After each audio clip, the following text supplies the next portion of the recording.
And so today we are going to be talking about healing the rifts as a part of the community day. We're talking about improving the quality of co-parenting relationships. And so we're just going to introduce ourselves.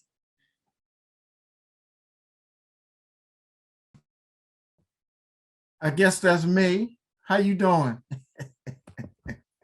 Can you hear me? So I'm David Miller, born and raised in Baltimore. I'm a son of the West Side, educated in Baltimore, have done an extensive amount of work locally and nationally as it relates to fatherhood and fatherhood involvement. I'm a PhD candidate at the great Morgan State University, Department of Social Work. My research is looking at the impact on how Black fathers socialize their daughters.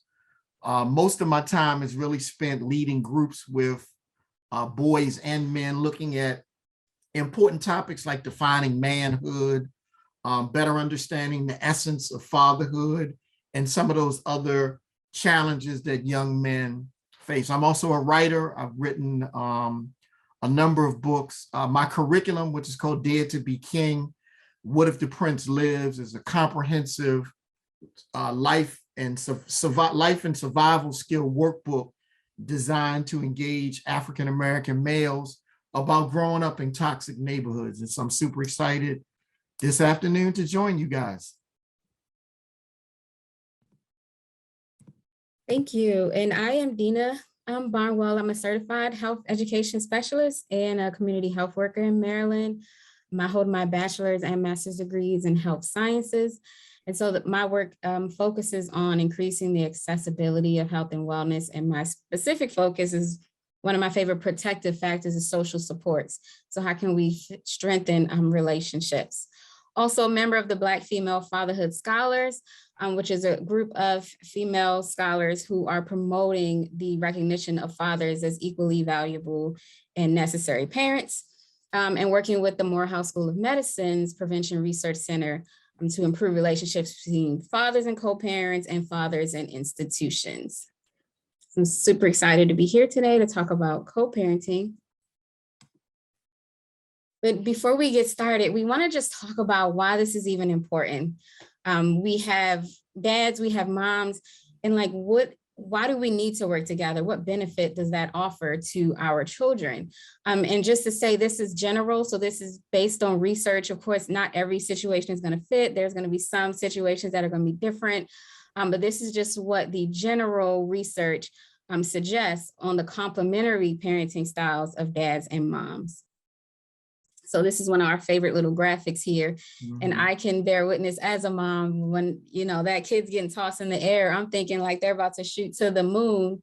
But it's really a fun activity for the parents and the child.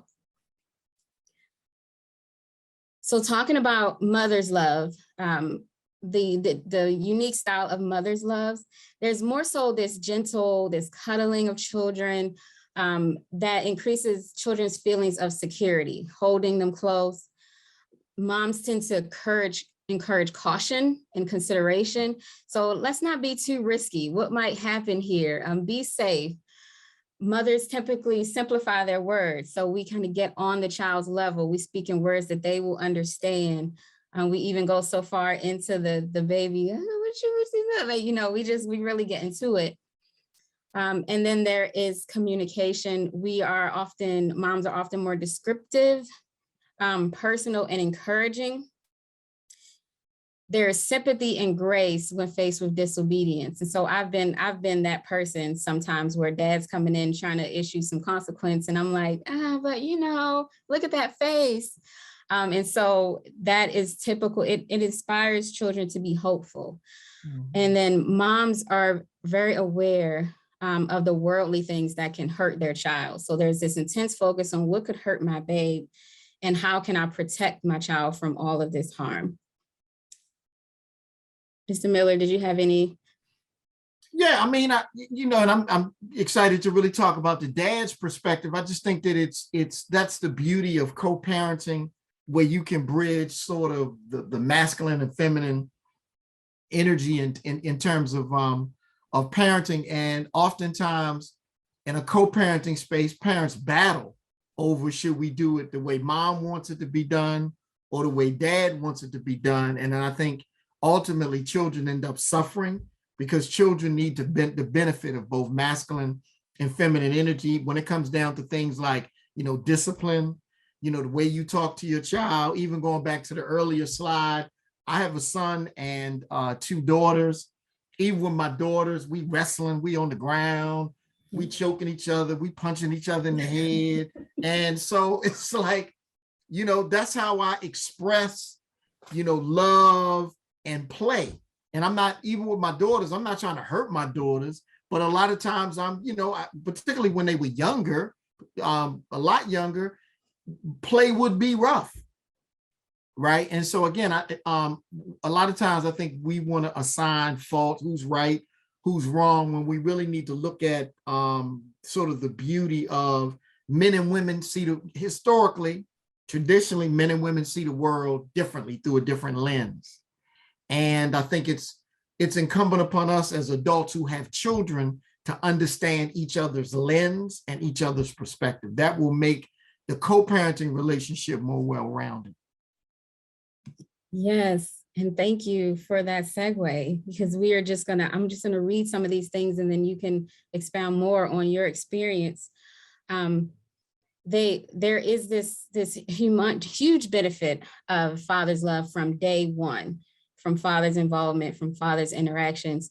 The research is showing that children of even non-custodial fathers who, if you don't live in the house with your children, if you're involved in school, they're more likely to get A's. Extracurricular activities, they're less likely to have to repeat a grade. Girls who are close to their fathers have stronger math skills and even wait longer to start sexual activity.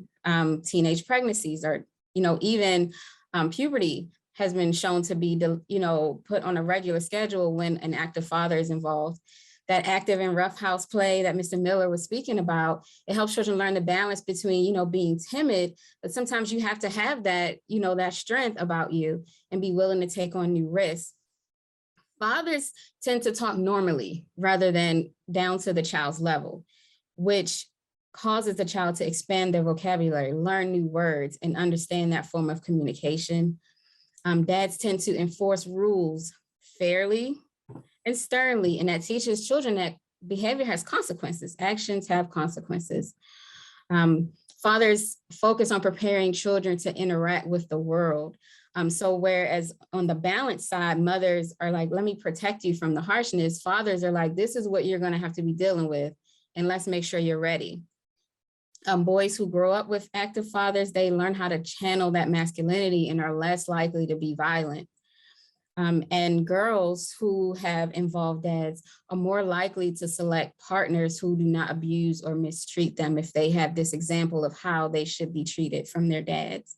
Mm-hmm. And the research is fascinating.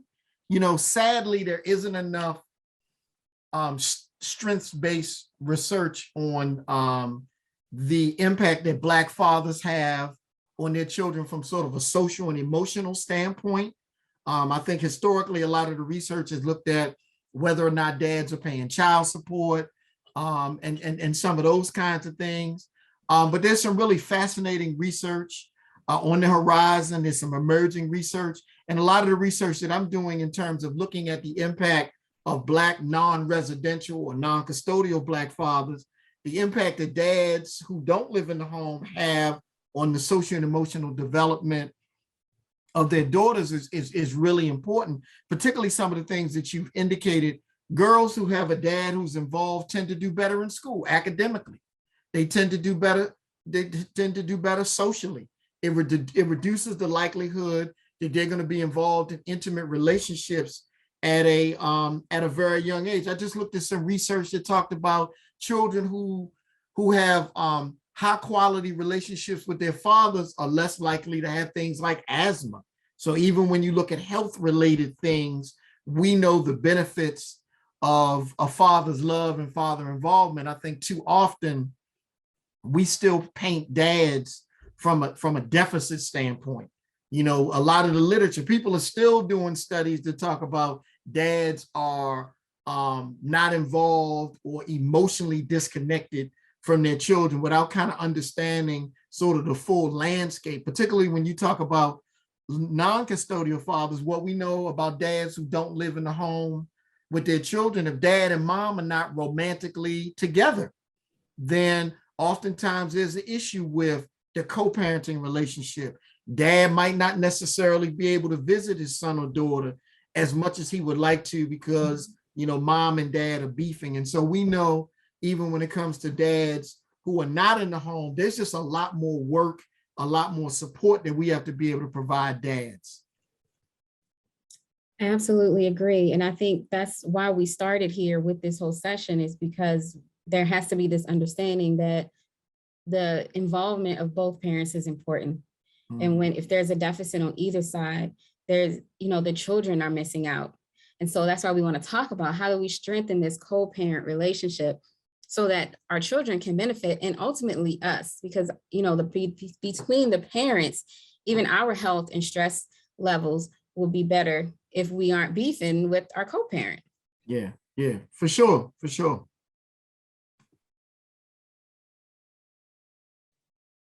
So we included this great quote here: co-parenting, it's not a competition between the two homes. It's collaboration of parents doing what's best for the kids. And it can be easy to fall into that competition trap. And all of us are human. So we all have feelings, we have emotions, we feel like we're missing out, we're afraid to be replaced. And so we're going to talk about some of those things. And then first, we just want to define what is a co-parent. And so according to Oxford Languages, defined as sharing the duties of raising a child, used especially of parents who are separated or not in a relationship. Yeah, and really quickly, and I hope we'll be able to get to some Q&A. This particularly during COVID, the conversations around co-parenting, you're hearing so much about co-parenting, particularly because of COVID.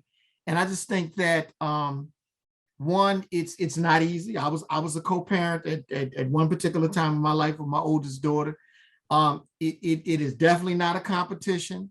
It definitely requires a level of maturity that sadly many adults are just not, they're not there yet. Because at the end of the day, the needs and concerns of the child have to be paramount. Even though we used to be in a romantic relationship, or we used to kick it, or whatever kind of classification you come up with, we're not together anymore. Yes. But at the same time, we got to move beyond ego. We got to move beyond anger. We got to move beyond emotions and figure out, what are the best decisions that will set our child up for success. And there are a lot. What kind of school should they go to? You might want the child to go to private school. I want him to go to public school. That can be a sense of contention. A dad might be a Muslim. Mom might be Catholic. What is the religious affiliation that our child is going to have? Even things like holidays, birthdays, special events with family. I mean, it can get really dicey in the co-parenting relationship if mom and dad don't realize it ain't about us no more. It's about setting our child up to be successful.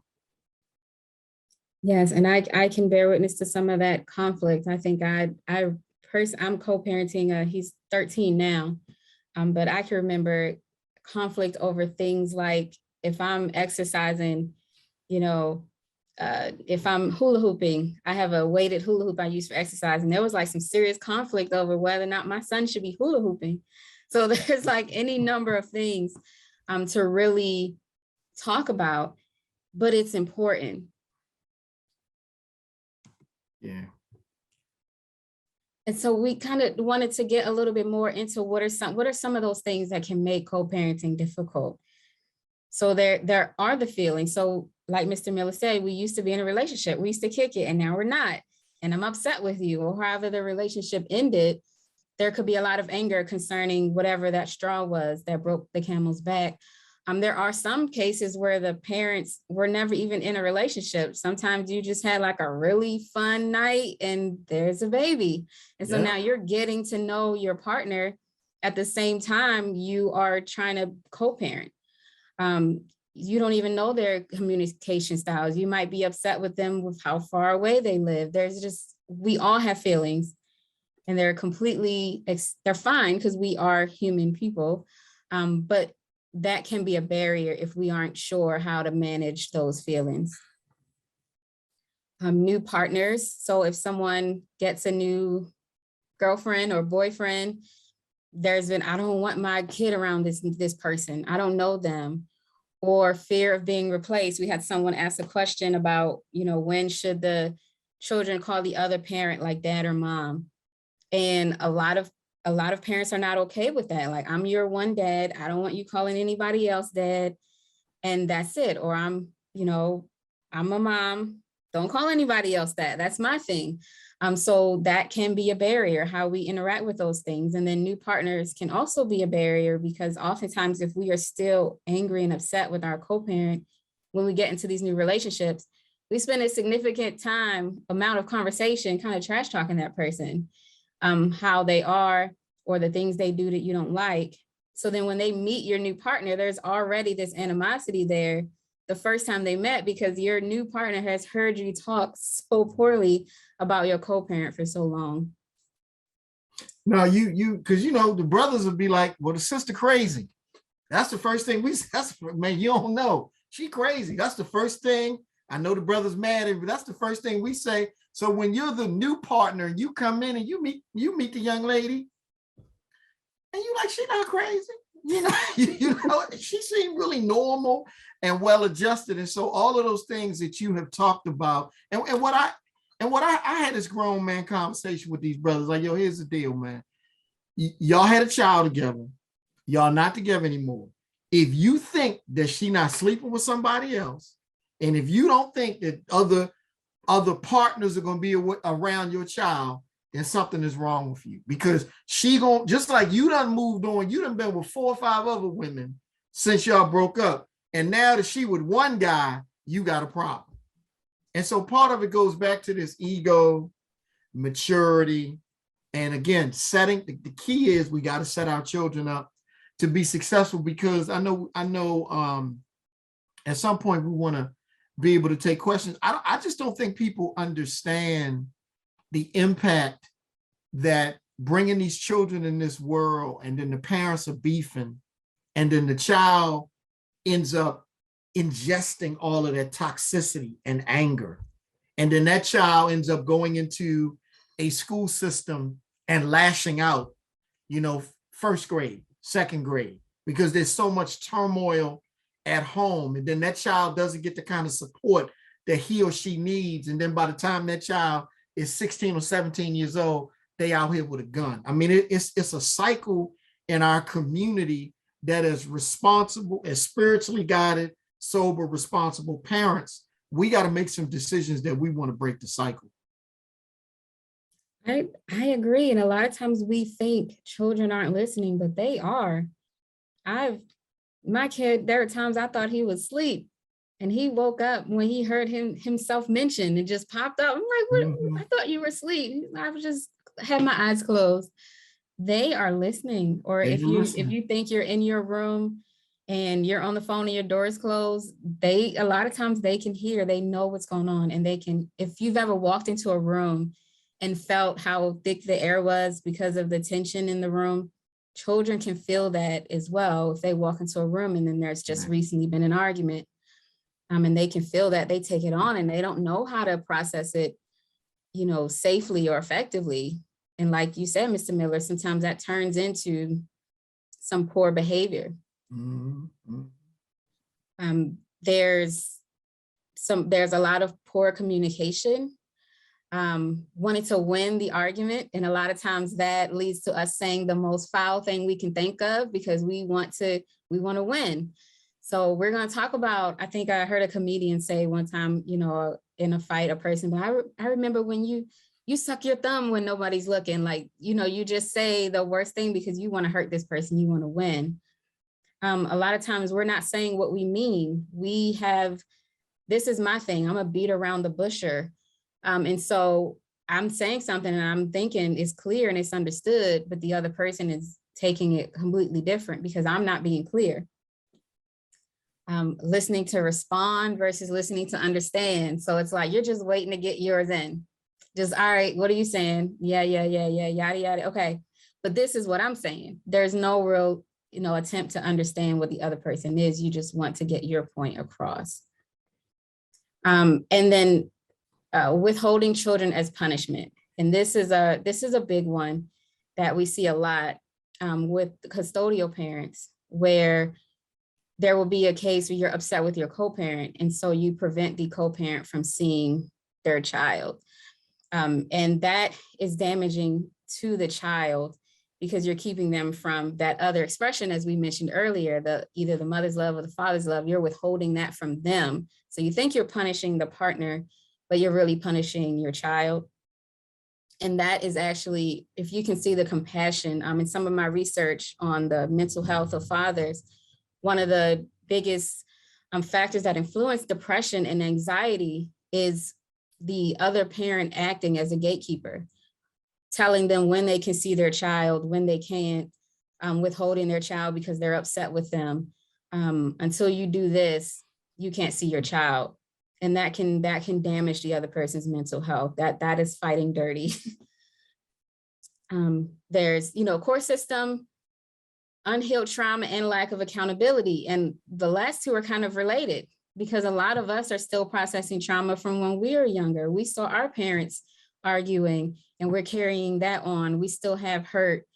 We're afraid to be accountable for what we contribute to a disagreement. And so we're carrying that on, and we're giving that to our partner, and we're just, harming each other. And so these are just some of the barriers that get in the way of effective co-parenting.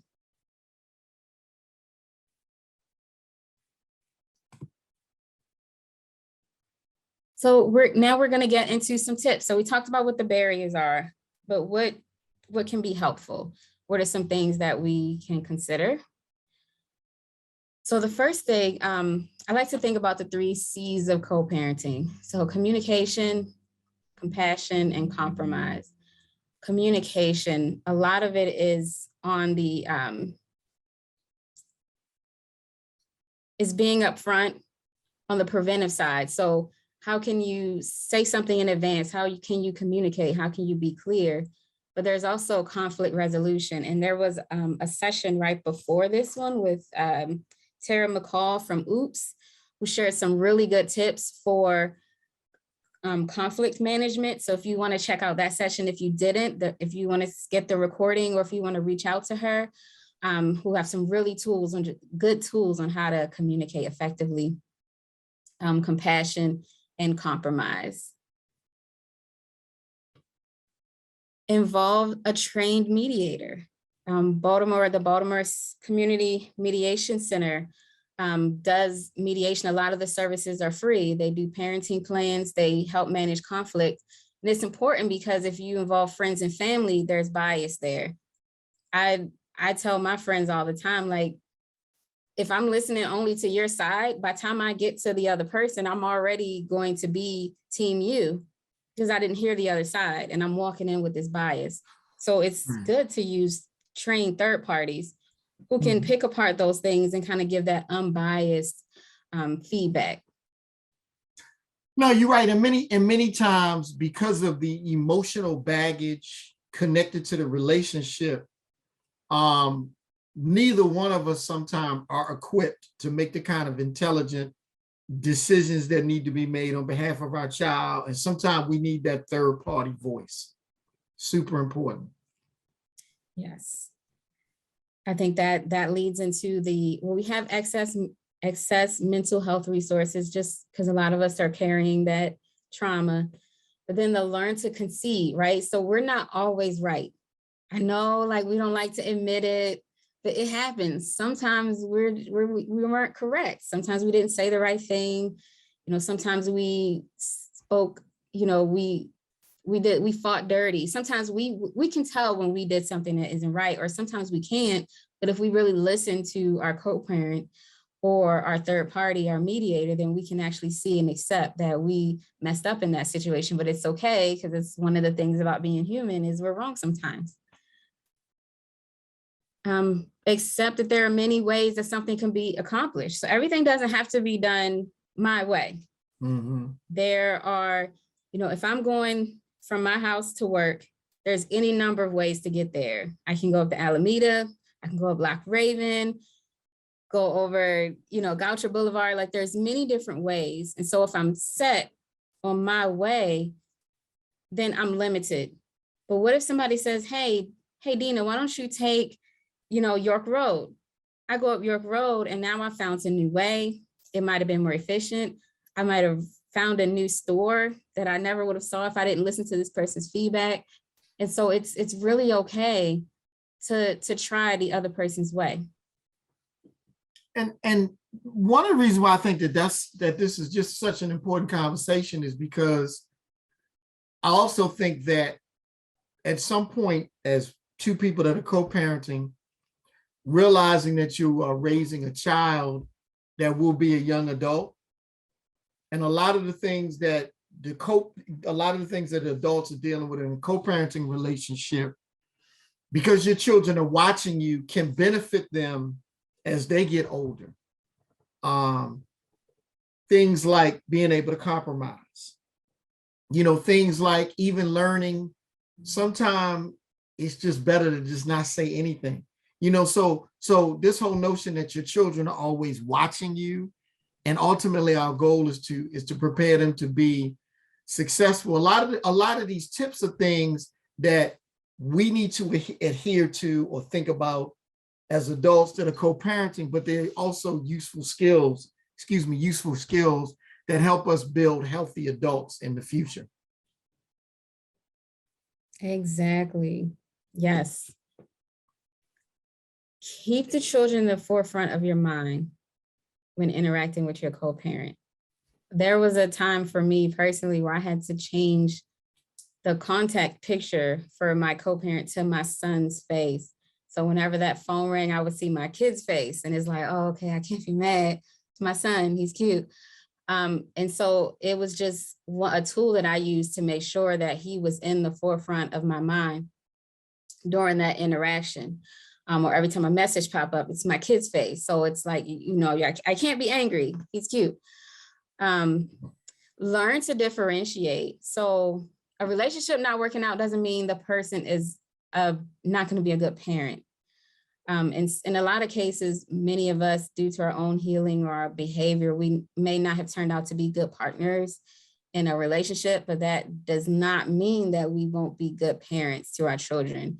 And so in our minds, we need to be able to separate that and say, okay, this didn't work out, but this is a whole different thing. And this, we can work on this part together. We talked about this a little bit earlier. Avoid complaining about your co-parent to your new partner. Be accountable. So own up to your errors and the part we play in conflict. I don't know if you all have ever experienced this, and you can share it in the chat. Has there ever been a time where somebody actually admitted, like, you know what, you were right, about that, and I could do thus and so and thus and so. Like, how did that make you feel to be on the receiving end of someone who was being accountable? And then if you think about that feeling, that it kind of brings about its own healing within yourself and the relationship in general, when somebody is really ready to own up and be accountable for anything that they might have done.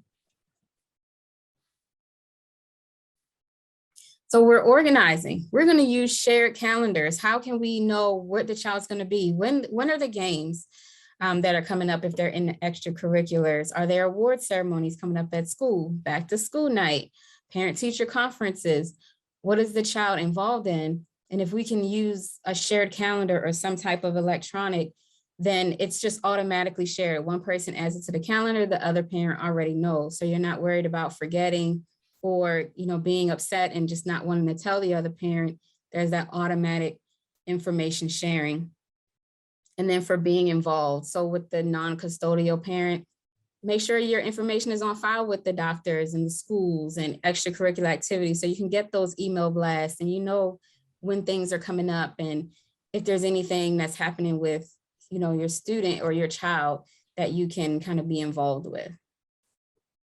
Really important. A lot of times, particularly for the non-custodial dads, they have no idea what's going on at the school, you know, because their name and their information, email address is not part of the school record. So that's a big one. That's definitely a big one.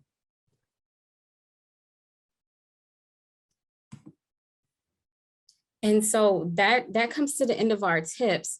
We're definitely open for Q&A.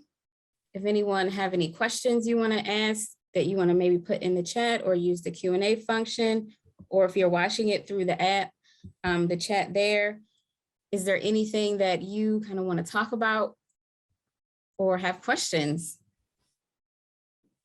And in the meantime, these are some resources that are available. So the Center for Urban Families have programs in Baltimore City. So in the surrounding the metro area, if you go to their website, and then the Baltimore Community Mediation Center is what we mentioned. Many of their services are free. They also will be at the resource fair Saturday at Coppin. And so if you see their table, make sure you stop by. They have a lot of great resources for managing conflict.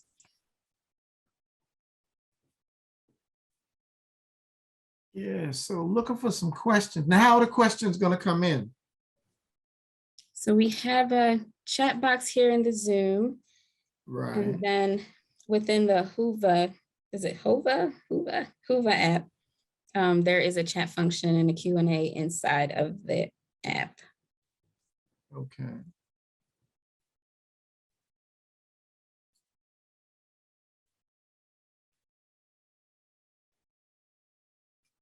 Recording in progress.